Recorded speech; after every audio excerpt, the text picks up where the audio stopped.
Everyone, welcome to my channel. This is Vasundhara Singh and आज की video में हम पढ़ने वाले हैं important question answers of the poem on Jennifer's tiger.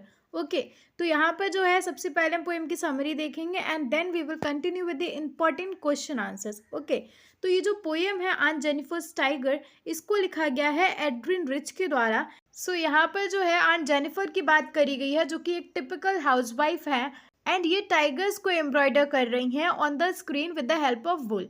यानी कि एम्ब्रॉयडर का मतलब होता है कढ़ाई करना। तो ये जो है टाइगर्स की कढ़ाई कर रही थी एक स्क्रीन पे वुल की मदद से। ओके, और जो टाइगर्स है वो काफ़ी ज़्यादा प्यारे देखने में लग रहे हैं। वो देखने में ऐसे लग रहे हैं मानो वो उछल रहे हों।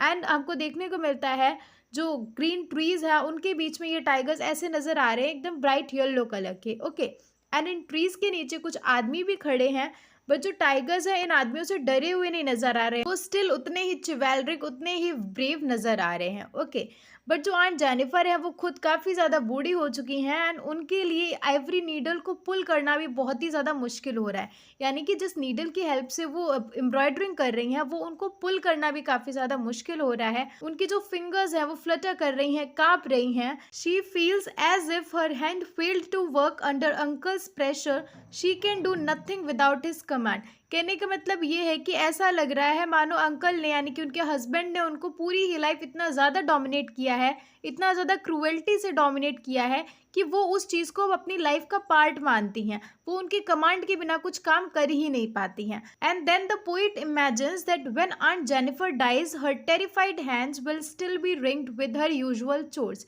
यानी कि पोइट इमेजिन्स कि जब आंट जेनिफर मर भी जाएंगी तब भी उनके लिए कोई शांति नहीं रहेगी। वो अपनी ग्रेव में भी, अपनी कब्र में भी अपनी यूजुअल चोर्स से ही घिरी रहेंगी, उन्हीं के बारे में सोचती रहेंगी। एंड उन्होंने जिन टाइगर्स को एम्ब्रॉयडर किया है पैनल पे वो स्टिल उतने ही चिवैलरिक नजर आएंगे, वैसे ही ब्रेव नजर आएंगे, उछलते हुए नजर आएंगे। बट आंट जेनिफर जिन्होंने इन टाइगर्स को क्रिएट किया, इनको बनाया, वो लाइफलेसली अपनी ग्रेव में पड़ी होंगी। ओके, तो this is all your poem is. अब हम देखते हैं हमारे इंपॉर्टेंट क्वेश्चन आंसर्स।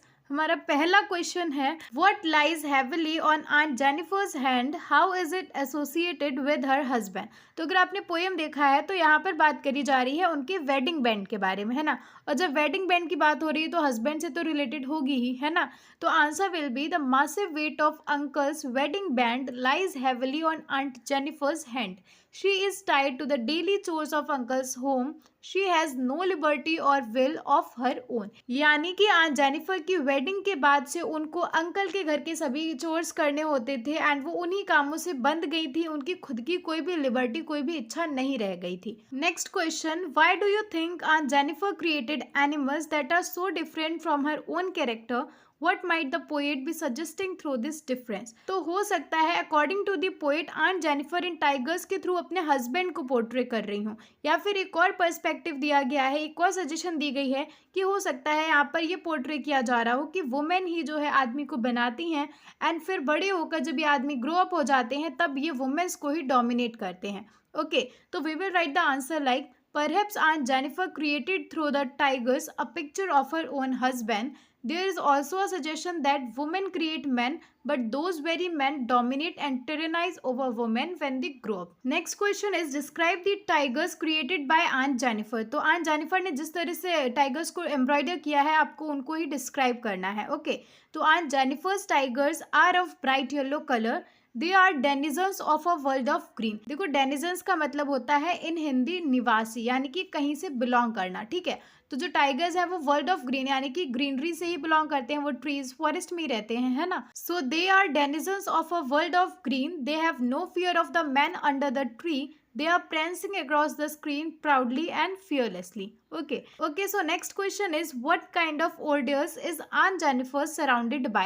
यानी कि किस टाइप के कामों से Aunt Jennifer surrounded है। So Aunt Jennifer is surrounded by orders that are the common fate of all married women. जितनी भी शादीशुदा वुमेन होती हैं, मैरिड वुमेन होती हैं, उन सभी की कॉमन किस्मत, कॉमन फेट यही होती है, यही सारे काम उनको करने पड़ते हैं। They spend all their life in doing household chores from morning till evening. They produce children and bring them up with loving care. They have to put up with all the bullying of their husbands. Okay, तो almost सभी common married women की यही situation होती है, उनको यही करना पड़ता है in their lives. तो इसी चीज को यहाँ पर पोर्ट्रे किया गया है through the life of aunt Jennifer. Okay, next question is what will happen to aunt Jennifer's tigers when she is dead. तो जब आंट जेनिफर मर जाएंगी तब उनके टाइगर्स का क्या होगा? तो ऑफकोर्स उनका कुछ भी नहीं होगा, वो स्टिल उतने ही ब्रेव और चिवैलरिक होंगे, वो स्टिल प्रेंस कर रहे होंगे across the screen as usual, है ना। तो we will write the answer as nothing will happen to aunt Jennifer's tigers when she is dead, they will continue prancing about as usual. Okay, next question is what picture of male chauvinism do we find in the poem Aunt Jennifer's Tiger? तो देखो, चौविनिज्म का मतलब होता है एक ऐसा belief होना कि जो मैन है वो वुमेन से स्ट्रॉन्गर होते हैं। ओके, तो यहाँ पर आपको कैसे पता चलता है क्या पिक्चर पोर्ट्रे करी गई है इस पोएम में? So answer will be the poet says the massive weight of uncle's wedding band sits heavily upon Aunt Jennifer's hand. तो ये दिखाता है कि किस तरह से टेरर और टॉर्चर को सहन किया होगा आंट जेनिफर ने अपनी पूरी ही लाइफ अपने हस्बैंड से। ओके, तो this shows what a terror and torture aunt Jennifer's husband must have been to her all his life. Okay, so now next we have an extract based question जो stanza हमको given है, that is aunt Jennifer's tigers prance across a screen bright topaz denizens of a world of green. They do not fear the man beneath the tree. They pace in sleek chivalric certainty. जिसका मतलब ये है कि जो aunt Jennifer ने tigers को embroider किया है वो स्क्रीन पर ऐसे नजर आ रहे हैं मानो वो उछल रहे हों, है ना। एंड वो ब्राइट येलो कलर के नजर आ रहे हैं इन अ वर्ल्ड ऑफ ग्रीन, यानी कि ग्रीन ट्रीज के बीच में वो ब्राइट येलो कलर के नजर आ रहे हैं। ओके, एंड ट्रीज के नीचे जो मैन बने हुए हैं उनसे वो बिल्कुल भी अफ्रेड नहीं है, बिल्कुल भी उनको उनका डर नहीं है, एंड वो उतने ही एनर्जेटिक और ब्रेव नजर आ रहे हैं। Okay, so this is the meaning of this stanza. Now we have few related questions to it. तो हमारा पहला क्वेश्चन है why are the tigers called aunt Jennifer's tigers. तो ऐसा क्यों है? बिकॉज आंट जेनिफर ने इनको एम्ब्रॉयडर किया है, इनको बनाया है। ओके, तो because these tigers are embroidered by aunt Jennifer on the screen. Okay, second question is how are they different from aunt Jennifer. तो ये आंट जेनिफर से कैसे अपोजिट है, कैसे डिफरेंट है? तो जो आंट जेनिफर है वो काफ़ी ज़्यादा टेरिफाइड है, काफ़ी ज़्यादा डरी हुई है अपने हस्बैंड से, वहीं पर जो टाइगर है वो बिल्कुल ही फियरलेस है। ओके, तो answer will be the tigers are fearless while aunt Jennifer is scared of her husband. Okay, अगला क्वेश्चन है what does the word chivalric mean. तो it means confident and brave. Next question is how are aunt Jennifer's tigers describe. तो aunt Jennifer's tigers are of bright yellow colour. Okay, अगला question है why are the tigers described as denizens of a world of green. So देखो, denizens का मतलब क्या होता है? किसी जगह से बिलोंग करना, हम यहाँ के निवासी हैं, तो it will be said as denizens. Okay, तो बिकॉज टाइगर्स जो है फॉरेस्ट में रहते हैं, ग्रीनरी में रहते हैं, वुड में रहते हैं, तो वो उनका हैबिटेट होता है ना। तो answer will be because they are found in the wood, it is their habitat. Okay, next question is why are they not afraid of the man. Because they are brave and ward like.